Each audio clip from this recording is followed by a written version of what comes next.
Hey loves, just wanted to come on here and reflect on this Sunday as a mom and, just have a transparency moment about the importance of mental and emotional health, emotional intelligence, and really just pouring that into your kids. So, I have two sons who are 11 and 8, and I am now 7 months pregnant with my daughter. Now, my daughter has a different father than my sons, so them just seeing this whole process of, their mom being pregnant and stuff like that is more, it sticks more because they're older.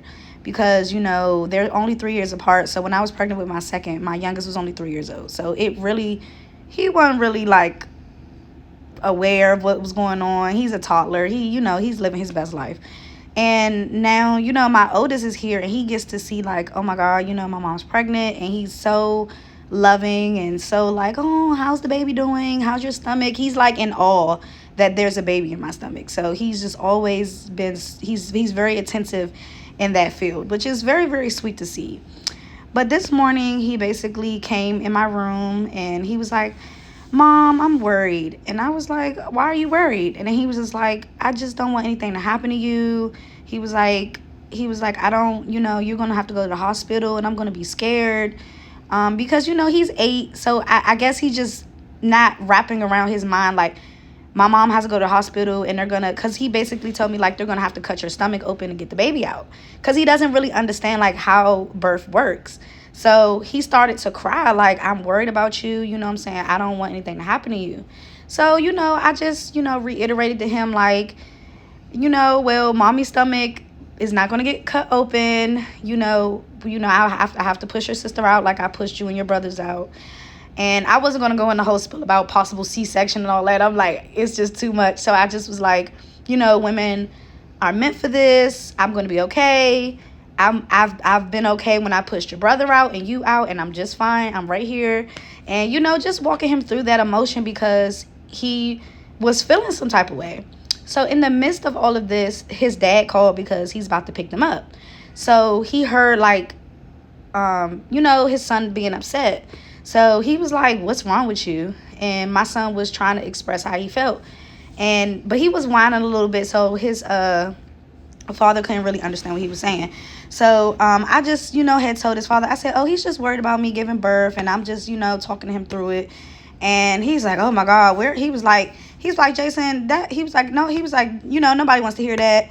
And asked for my oldest son and was like, where is he at? Where's the man in the house? I need the man in the house. And I stopped the conversation right there because I said, that is very unnecessary. You didn't have to say that to him like that. And I'm just going to get off the phone right now. So I hung up the phone. And it really upset me because I'm like, here we are. Your son is sitting here crying or having an emotional moment about worrying about his mom. He doesn't understand birth. He thinks I'm about to go to the hospital and get my stomach cut open. And, that scares him. But instead of their dad, like realizing in that moment that he just needed to be held emotionally, he basically was like, oh, where's your brother? I need the man in the house. Like basically shaming him for how he feels and basically calling him like he's not the man of the house. First of all, my sons are not men yet. Nobody is a man in my house. I'm the only adult in my house. And I just didn't like the message that it sent that because he was sitting there crying and having an emotional moment that, one, his father dismissed him, and then 2, he basically was just like, you're not a man or you're not being a man. And that, unfortunately, is a very bad thing within our community. And I feel like men in general experience this, but especially because I'm Black, I have a Black experience, I have Black sons. It's a really hard thing in the Black community where Black men are not able to express their emotions. They're not held gently. They're not able to hold space for how they feel. And me being a mom of sons, that's just really, that really ticked me off because I'm like, I don't want my sons to grow up and think that being a man means not showing your emotions, holding it all in, and walking with this pain and silence. Like, that is not what a man is about.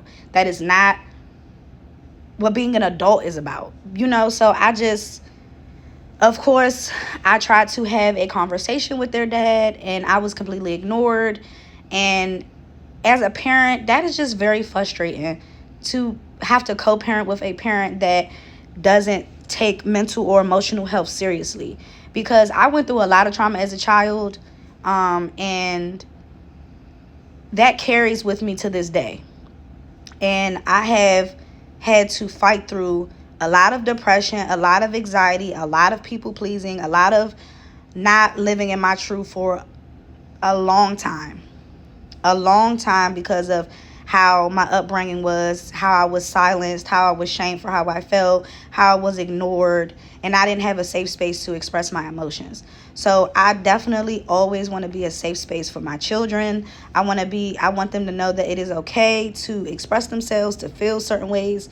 And I don't want it to always be that my son see that coming from a woman. Like, that should have been a moment where he could have softened himself and showed that it's okay to cry. It's okay for men to have emotions. But yet, that's not my reality. So going through that whole dynamic is very hard, feeling like I'm the only emotional safe place for my sons. Because at the end of the day, I'm a woman, and they have a dad, and they gonna look to their dad how to act like a man. I could tell them, but they're gonna look at their dad as a figure of how to be a man. And here he is, this emotional, immature man that doesn't know how to even express his emotions. And he was apparently shamed and not able to have a safe space for his emotions. But he's now a grown man, and this has been a ongoing issue with our co-parenting, or just him being a parent in general when we were together. So it just frustrates me, because it's like, you're not going to give my sons, what they need emotionally. And it makes me stressed out that I have to try to figure that out for both parents. So I just really want, if any, father is seeing this, I just want y'all to know that do not pour toxic masculinity into your boys. Do not make them feel like it's something wrong with them having emotions and them expressing their emotions, and be a safe space for them. Stop the cycle, because I'm going to fight to stop the cycle. Man or woman or whatever, I'm going to stop the cycle. I'm going to constantly point out that it is not okay, and it's not going to be tolerated. So when my sons get older, they'll know that the things that their father do is not right. And it ain't about making my kids see him in a bad way, but it's just about realizing that you don't have to carry the same BS that your father's carrying. And it's not okay that he pours that mindset and that way of living into you. So always be better and do better than your father. So, and do better than me. But the difference is, I'm trying to be better. I'm actively trying to heal my childhood wounds, and I'm trying to work through them, and I'm not trying to pour the same toxic stuff into, my sons. So it's a real thing. It's a mental health, emotional health is a real thing, and it doesn't need to be ignored or looked down upon or shamed. So that's my little tea. And I just wanted to, share my story in hopes that it does help somebody to do better, So see you guys later.